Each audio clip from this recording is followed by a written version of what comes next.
tukuletedde ebimu ku byafaayo by'omugenzi Emmanuel Tumusiime Mutebire. Emmanuel Tumusiime Mutebire ng'amannya g'amalala ye Kirenga Baryobota yazaalibwa ng'ennaku z'omwezi 27 mu Gatonnya w'omwaka 1949 e Kabaale ekisangibwa mu bitundu eby'obukiikaddyo eby'obugwanjuba obwa Uganda era nga yazaalibwa mu famire y'abaana abawerera ddala 9.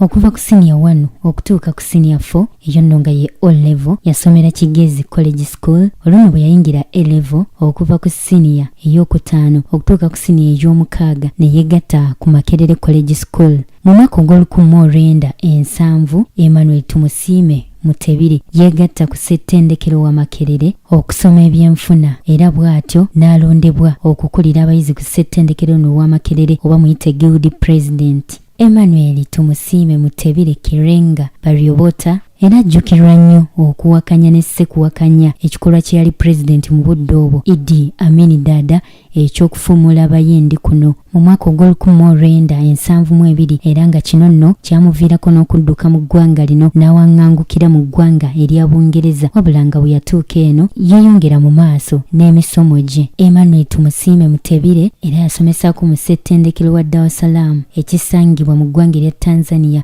era mu ngeri yemu yeeyongera okusoma essomo ly'ebyenfuna bw'atyo n'alikonolamu eddaala lya doctorate era nga y'ensonga lwaki abadde ayitibwa Dr. Mutebire. Mu ngeri yemu Mutebire ajjukirwa nnyo okuwuma omutwe mu nkyukakyuka sinziggu ezabbulula ebyenfuna bya Uganda ebyali binyikiddwa ennyo wakati w'omwaka 1970 ne 1980 nga kino yakikola ng'akozesa ekifo kye yalimu ng'omuwandiisi w'enkalakkalira mu ggwanika lya Uganda wansi wa Ministry y'ebyenfuna n'okuteekerateekera eggwanga lino.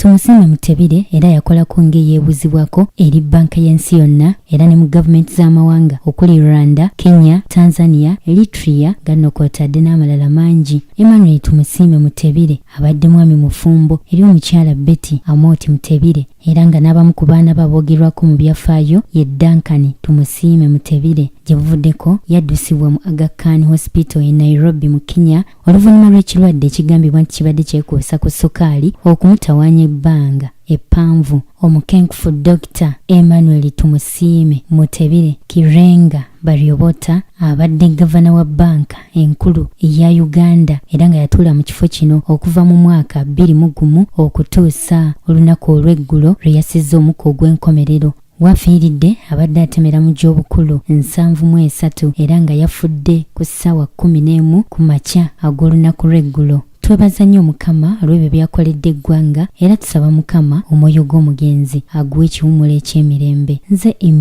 April Nakawombe.